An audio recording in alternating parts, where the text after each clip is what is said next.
Hi, I'm Dusty Vines. We're going to be talking about Gossip Girl episode 4 of the first season. Spot It. Serena doing what she does best, being the apple of everyone's eye. It's a new day in the Upper East Side, and Blair's dream quickly becomes a nightmare as she assumes the role of Holly in Breakfast at Tiffany's. And as she goes to look at the display case, she is greeted by Serena sitting at a table with Blair's two minions, Kati and Izzy, serving her different breakfast pastries. And when she goes to gain entry into the store, she is denied. Does this dream seem like really weird, or like is it just me? Because it's iconic. Blair's dreams are iconic, but it's just a little bit weird. Because why is Serena on your mind that much that she's literally the villain in your dreams too? Basically, this dream is Blair's subconscious, like this perpetual worry that now Serena's back, that Serena's going to take her spot, or going to try to take her spot as like the head girl at Constance. But luckily, Blair wakes up in the nick of time. She wakes up to the sound of Serena's laughter and hearing her mother talking to Serena. Her mother, Eleanor, is back from Paris. Blair comes down the stairs to see racks of clothing and her mother talking and workers working. There's a lot of ink. There's a whole buffet of breakfast items out on the table. And when Blair inserts herself into the conversation between Eleanor and Serena, Blair's mom tells her it's rude to interrupt. Eleanor is only back because she has the opportunity to sell her clothing line in Bindle's, which is basically a very uppity department store.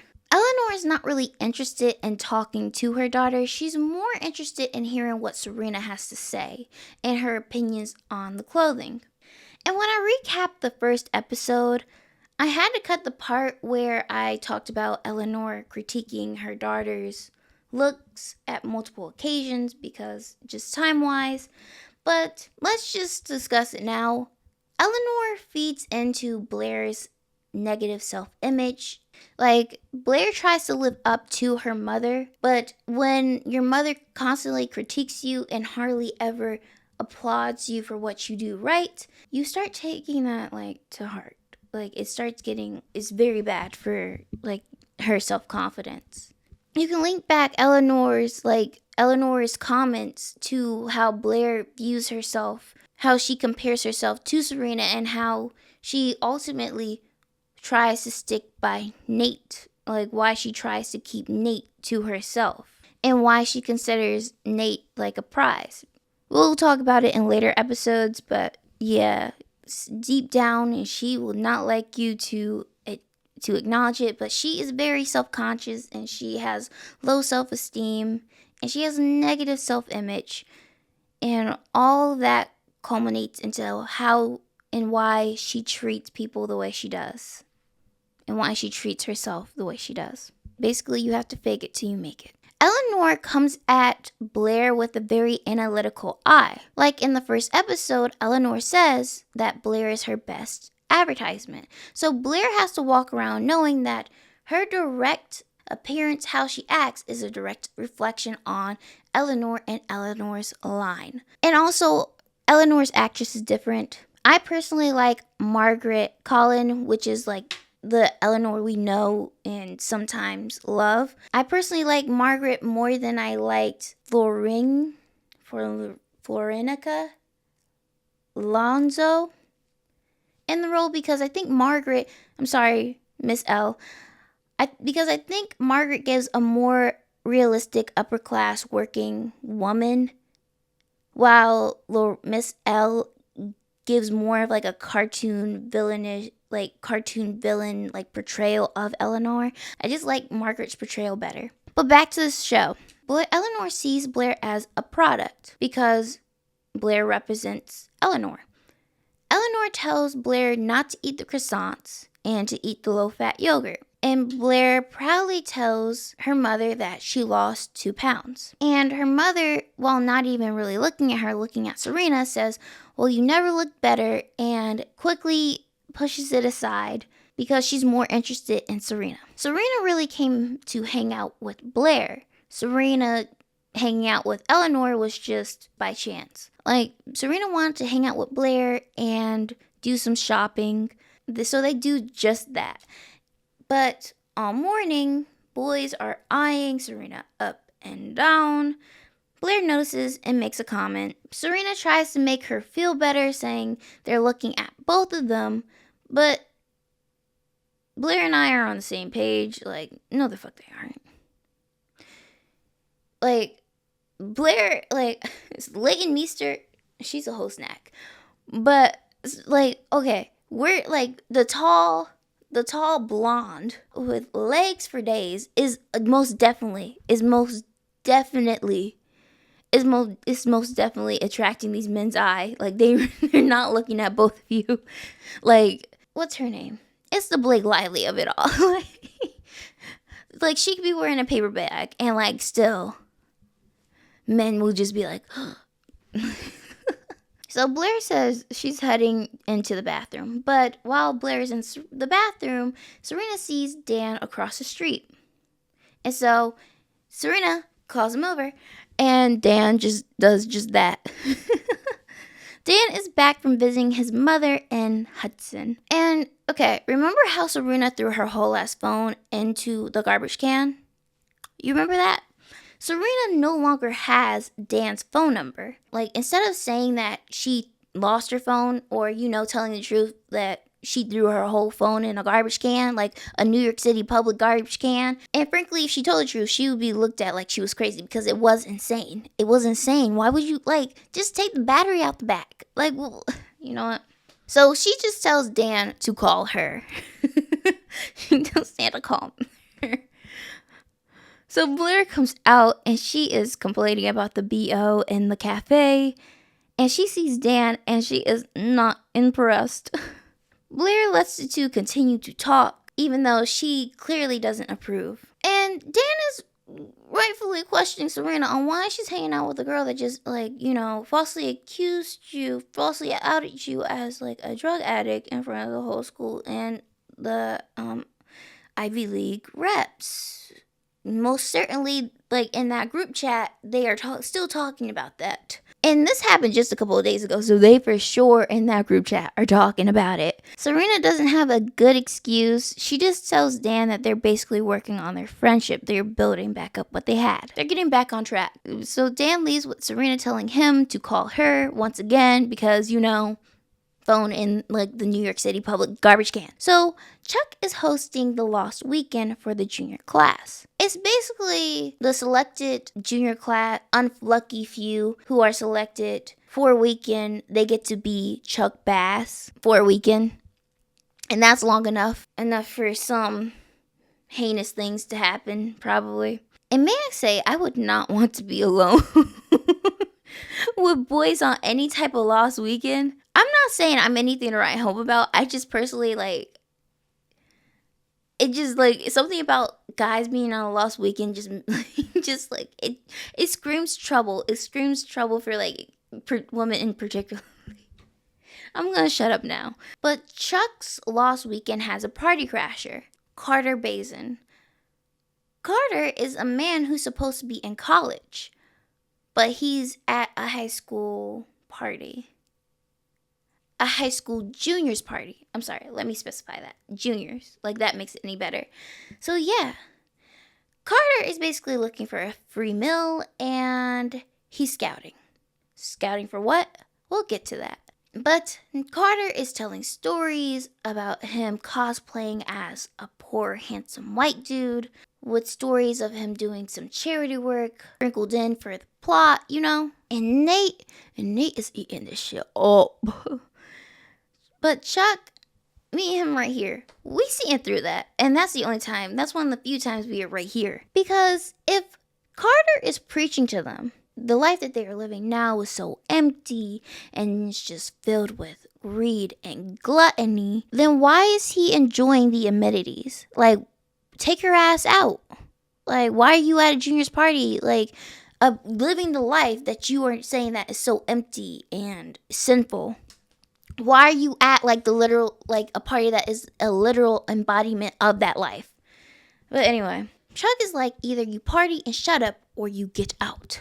So Chuck goes to party while Nate and Carter stay talking. Carter is telling Nate about this backroom card game that he knows about with real high rollers. Yes, this man that was just talking about, the man who was just talking about how living with the lower class is so fulfilling. And keep in mind, it's only fulfilling because he has the financial security of his parents to fall back on. But I digress.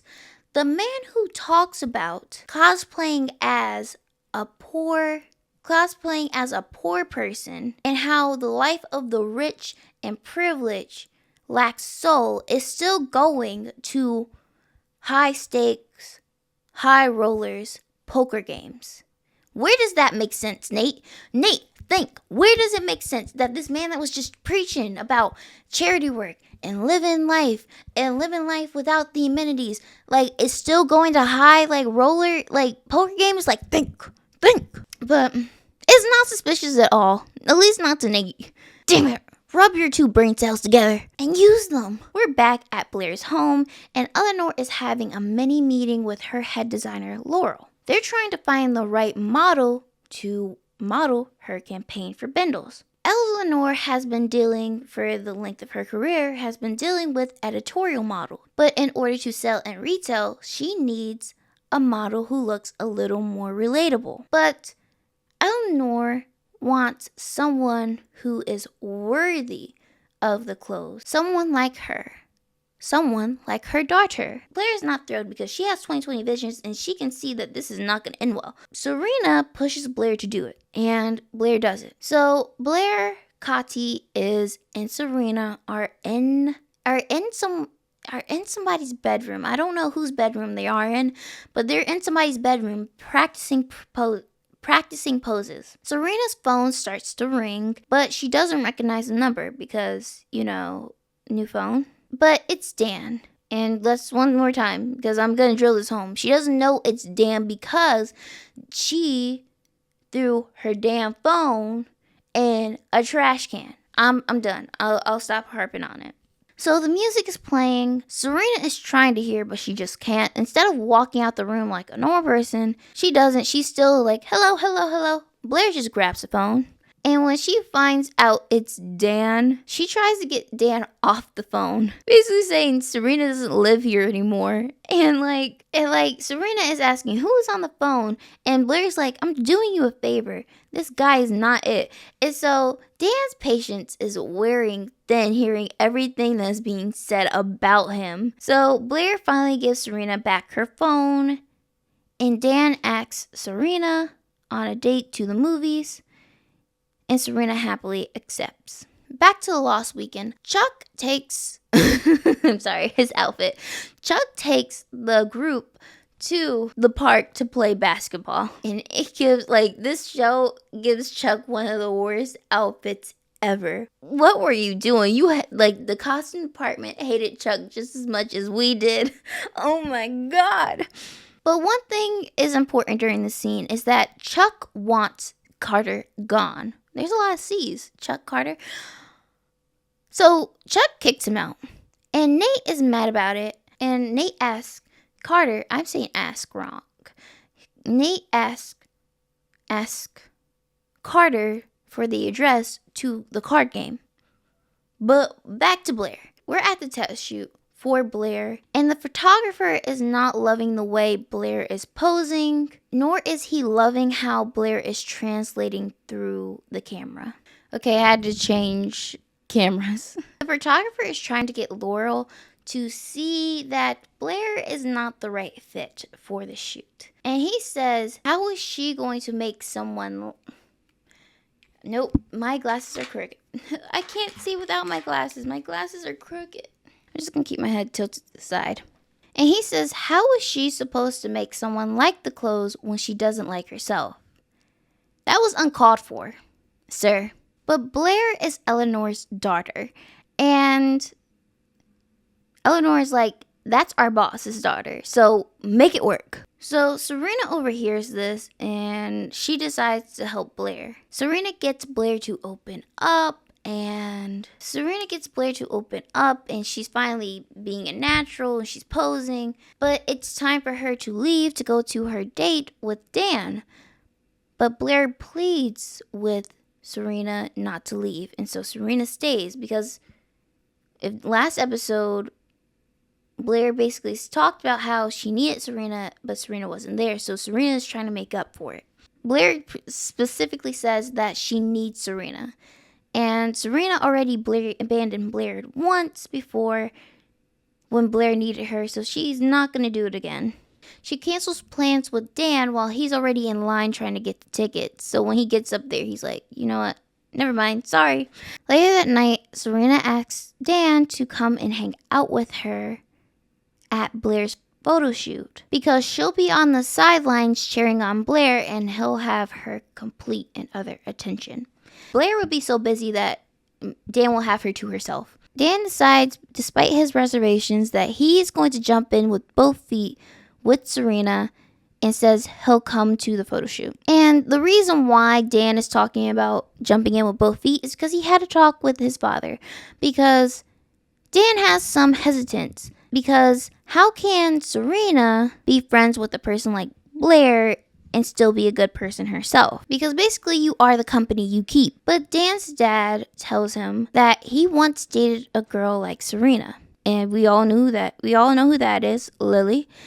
And that kind of relationship is scary, but so fulfilling in the end. And so it's worth it to jump both feet in. And all Dan has to do is take the risk and jump in and truly enjoy the relationship. But Eleanor's team comes over later that night and they say they have to talk to Eleanor. And you see where this is going. Blair just isn't the right fit. They say she comes across as cold, unapproachable, but still beautiful. But she's not giving the energy that Eleanor is looking for. But you know who is giving the energy? Who looks like sun, warmth, and fun. These are their words, not me. Because as she was helping Blair loosen up, the photographer snapped a couple of photos of Serena as well. And she reads very well. So, will Eleanor, A, have an honest conversation with Blair and let Blair know that she's going to ask Serena to model for her because the photo shoot is today and it's such late notice to find a new model and she reads well on camera? Or B, is Eleanor going to deceive everyone involved and omit that Serena will be the new model replacing Blair? Come on, it's Gossip Girl. You know it's going to be B. Blair wakes up and she's kind of excited for the photo shoot. When she wakes up, she sees her mother is about to leave, about to head out the door for the photo shoot. She's about to leave without her. Eleanor lets Blair know that they're going in a different direction. Blair is trying not to appear hurt, but she is. And she plays it off like the rejection is not hurting her, but it is. She calls Serena to let her know the bad news that she's no longer the model, but Serena's phone goes to voicemail. But during that voicemail, she looks at the card for the photo shoot and she decides that they actually should go and make fun of the model they replaced her with. And by the way, it's so mean to go make fun of the replacement. So Chuck goes home and he finds that he is missing his prized baseball signed by a famous player. I don't really know who he said it was signed by, but I just know it's gone. And he knows Carter stole it. So he texts Nate where he is because they never really specified in the episode if Nate told Chuck that he was going to a card game or if Chuck was asking where he was so he can tell Nate that his buddy is a thief. But anyway, Nate is at that card game Carter was talking about and he texts Chuck the address, but Carter sees that Nate is on his phone and says there's no phones, and Nate quickly puts it away. Nate is about to call it a game because he's up and he thinks he should leave when he's winning and not when he's losing. But Carter tells him to stay, that the real game is just starting and that's when they're going to bet high stakes. Cars, houses, high stakes. When Blair gets to the photo shoot, she sees that Serena is there. And to her horror, Serena is the model that replaced her. Blair is trying to leave, but Serena, with her long legs, catches up to her, and Blair goes off. Why am I mad? You mean, why aren't I furious? I can't believe for 1 second I thought that it would be different this time. You thought what would be different? You couldn't deal with the spotlight shining on me for once, could you? What are you talking about? I was told we were doing this together. What, did you not get my message? What about this morning then? When you glanced at the call sheet, did you see my name on it? When I wasn't in hair and makeup, didn't that seem strange? When the dressing room had only your name on the door, what, did you think they just forgot? I was told you were running late, and they asked me to do some test shots first. Blair, they told me you wanted me here. And you believe them?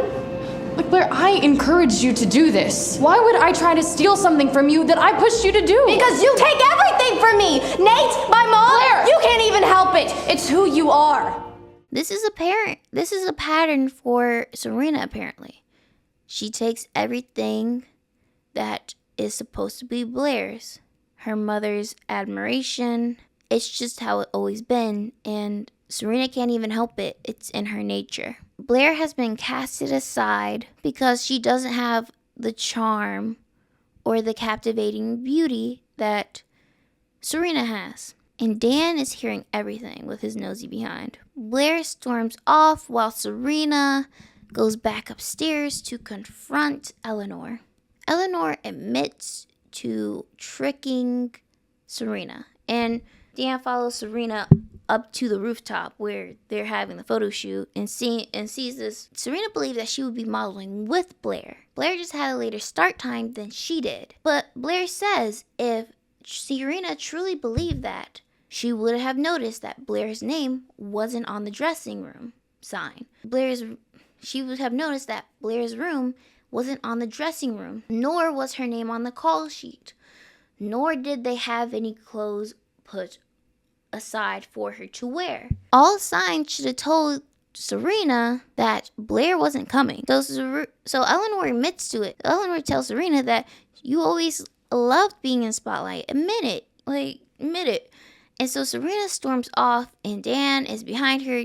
Serena is just like, Dan is just invisible to her. So she saunters off, and Dan is just basically hearing and seeing everything. And Dan is right behind Serena, yet she walks past him. So Serena is in the dressing room changing, and Dan walks in. He's questioning her because he thought that she just wanted to sit on the sideline, but she's doing the opposite. And Serena is hurt because Blair doesn't believe her, and now Dan is thinking the worst of her again. Dan is thinking that Serena actively stole the spotlight from Blair. So Serena tells Dan that Eleanor had pulled a hijinks to trick her into replacing Blair, and Dan's like, oh.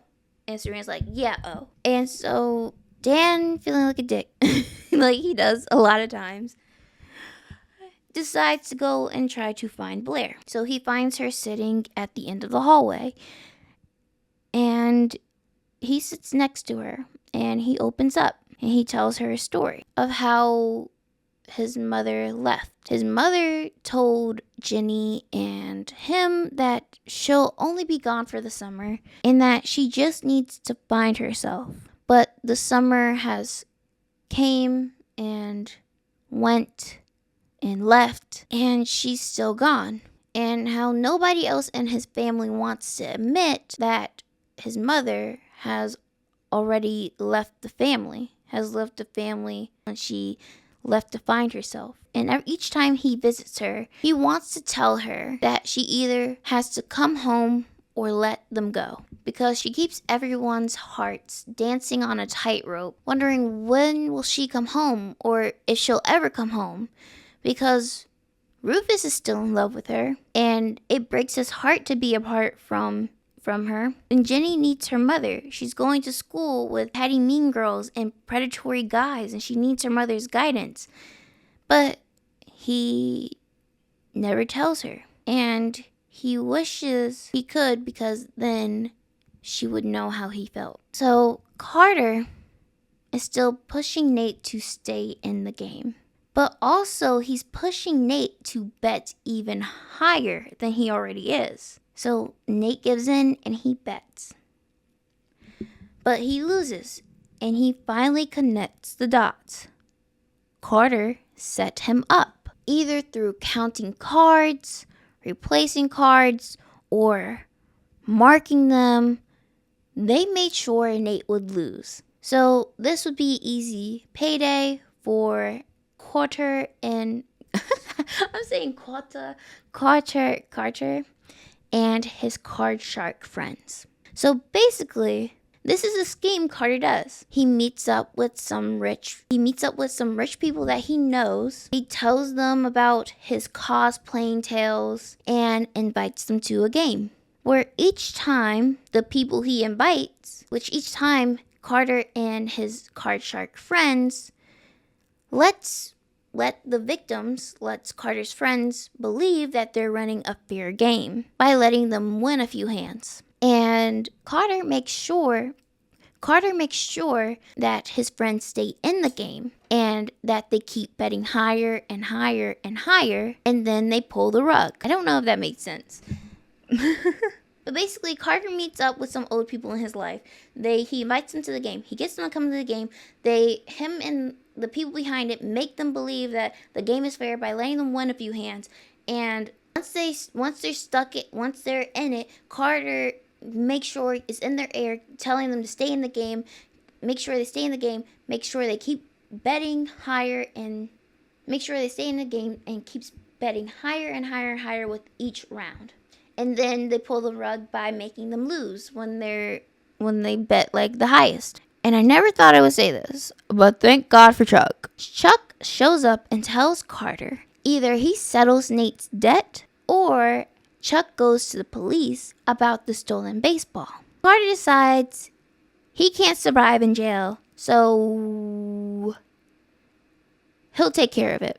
Eleanor and her team are scrambling to find a new model, and Blair walks in, and Laurel is asking her to come model for them. Like, Lord have mercy, they are desperate. Blair goes right up to Eleanor and confronts her. Eleanor tells Blair that basically her company matters more than Blair's feelings. Eleanor deceived Blair because she knows Blair will eventually forgive her, because Eleanor is her mother. She will never forgive herself if she lost a deal because of Blair. And on one hand, I understand. Like, she runs a multi-million-dollar, and this is a multi-million-dollar deal. And Eleanor has to listen to the people she hires because she hired them for their expertise. And this deal is on the line, and she is not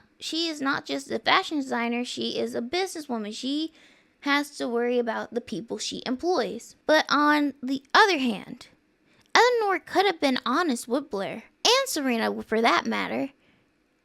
Blair would have not denied her mother if Eleanor just came clean and said that they needed to replace Blair with Serena and ask if she could have her permission. Blair was not going to tell Eleanor no, and Eleanor could have put it like this: we need Serena because it's such short notice. It's already bought and paid for, and plus she looks great in photos too. So can we use her? Blair was not going to tell her mother no. She wasn't. Eleanor is Blair's mother, and she cares and loves Blair, even if it might not be apparent. She is so career-driven that she applies her cutthroat business ways, her analytical business mind, to how she treats and handles her daughter and talks to her. She applies like her career ways to how she parents, and it obviously has had a negative effect on Blair. So Nate wants to pay Chuck back. Nate wants to pay Chuck back for the stolen baseball. But Chuck doesn't want the money. But Nate looks to transfer the money over to Chuck. But something's wrong. His trust fund has been drained. There's no money, and when he calls his family's accountant, he learned that his father drained his account. So Serena is still packing up, it took forever for this woman to back up. Dan finds her after visiting craft services. I understand that move. I perfectly understand that move. I would do the same thing too. And like when I saw this tart, I'm sorry, I'm on big back mode. When I saw this tart and on like Dan's plate, I know it's fake. But I'm imagining that if that was a real fruit tart, that looked like it would taste divine. If it was real, that would taste divine if it was real. Ignore my big back monologue. Dan apologizes for jumping to conclusions like he always does. And he apologizes for not hearing her side and listening to her and taking into account that he doesn't know everything. And not hearing her side before he judges. Like, I'm sorry. I'm letting him go. And so they decide that they're going to start fresh. And they set up to go on another date. Blair comes over and she's her version of nice to Dan. She's her version of nice to Dan. So Dan excuses himself to go eat his craft services on the rooftop alone. Serena apologizes to Blair. They decide to steal the clothes Eleanor was going to use in her photo shoot and do their own photo shoot with an early 2000s Canon point and shoot. On the next time of Gossip Girl, will Dan and Serena go on a successful date? Will they even actually go on a date? And why did Nate's dad drain his trust? Will Blair and Serena have a fight again? Most definitely. Most definitely. Will they talk it out like mature people and reach a compromise? And is this the start of a redemption arc for Chuck Bass? Hell no, it's Chuck in season 1. No, you should know that by now. You should know that. And plus, there's hardly ever coming back from what he did. For somehow, they like retconned. Like, but you know what? That's for another episode. That's for another episode later down the line. So that is it for me. I am Desi Fines, and I hope you enjoyed this. Oh, I hope you enjoyed this. I'll leave you off with these words. I hope you stay safe, stay happy, stay healthy, and stay safe. I think I said safe already. And I hope that you receive love, light, luck, and positivity in your day, throughout the weeks. Because you being here, you watching this video, you even clicking on this video has brought me love, light, luck, and positivity. So thank you so much. You have no idea how grateful I am for you to be here right now. And thank you. I'm Desi Fines, and I hope to see you really